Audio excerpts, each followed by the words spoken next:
So, like, I want to get into what Trigger Mike said with some examples, right? Women don't understand the difference between sexual attention and relationship attention. Sure.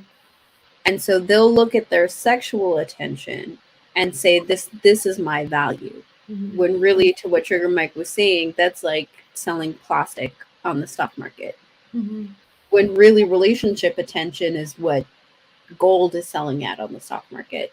Mm-hmm. So the market and the value are different depending on what you're looking for or not. Are you looking for a big win, a long term investment, or are you looking for penny Good now. stocks and just a quick pump and dump? Right?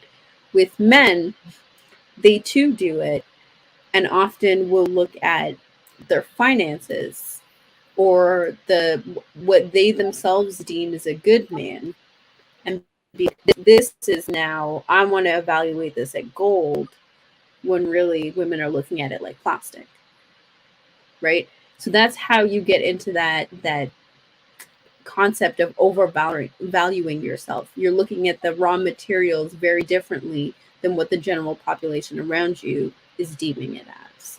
Mhm. And I would say this too. When it comes to people who are average, not looking at people who are average, I don't agree with that, because I see average people with average people every day when I walk outside. That's who they're with. They're with their person that they even dating. If you see two people outside dating, they make a match.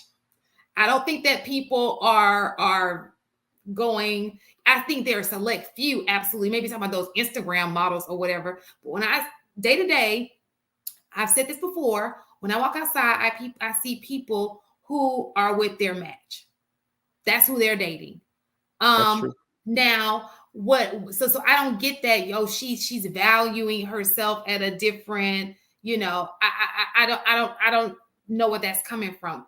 On the internet, absolutely, but in real life, even when I see internet chicks and I see them with, I'm like, she gotta lower her standards for that one. you know, I don't see what you guys are talking about. Now I think that they may speak it. Oh, I'm the bad, but that's just words. But who are you with? That So I man think don't be like that. so Shan, I think that in that example, the people that you see on a regular basis are people who probably accurately assess the value that they have and found somebody that was equivalent to them.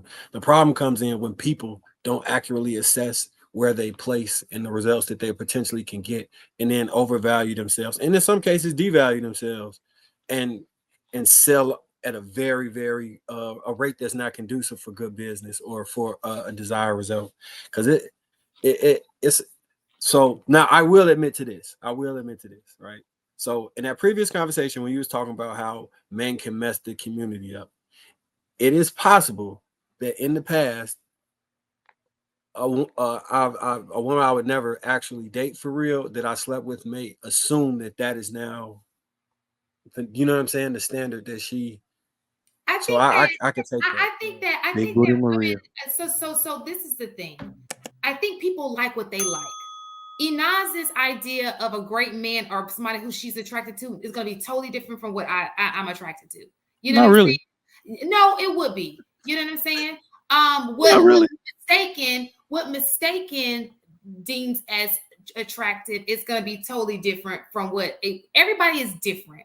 And thank God we are, because then nobody will be together, right? So I think that people sitting here saying, okay, oh, she thinks she's too high. But most of the time, the men who sit here saying, oh, she's betting, she thinks she's too much. All he's trying to do is sleep with her. So who cares? If she feels like her vagina is too good for you, good. Because you ain't doing nothing trying to sleep with her anyway. What are you gonna do with it if she say, yeah, I'm gonna be with you? User. Well, I Well, think what we also have done is I think with the women overvaluing themselves, it's put a negative psychological barrier not only to what they qualify for, but what they actually like. One of my biggest criticisms of women is that they don't know how to put themselves on. So here's the worst part about it.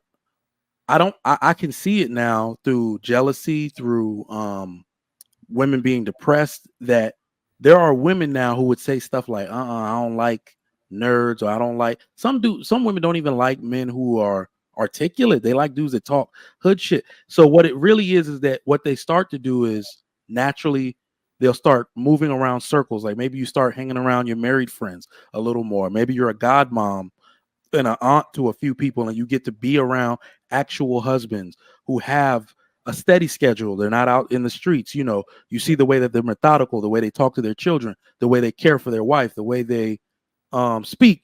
And then they're like, oh, like, so now all of a sudden, a woman who has loved Pookie all her life, or love a man who had a little hood in him, that's what they all say, starts to love a better dressed man. She just starts to love a man that wears peak lapel suits and stuff like that. And the worst part is now she's 40 and she realized that I would have loved this the whole time if I'd have just paid attention when people were trying to tell me to expand your horizons. This is not only what you like, it's what you like getting piped down by. You like the total experience.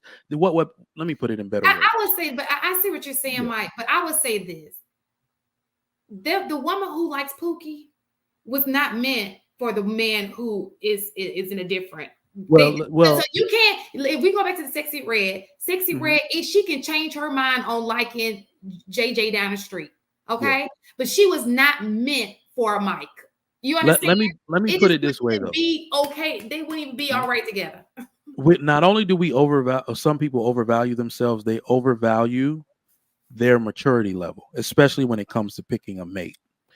And what people aren't doing, and what I really wish for most men and women who aren't married that want to be, you deserve a mature love experience.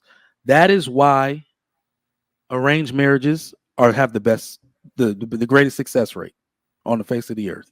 Your parents put together a mature love experience for you. You get to love your husband better when your finances are in order. You get to love your husband better when his character, morals, and value are not in question by the police all the time. Your parents knew you would love that. Your parents knew that him being a great father and you watching him do that and being the king of your kingdom would arouse you at some point. They knew all of that. They knew at maturity, like when you finally mature, you will end up loving this man more than you love any man in history. And that's what I don't think people are able to choose for themselves when they choose. They choose the immature love experience almost every time. Anybody else wants to add? Everybody dropping off well, this is usually back chat time. That's why. This is usually first off, you up first. It ain't everybody else. It's you. Second week in a row. Look at me doing the damn thing. I took a nap. But that's really what it was.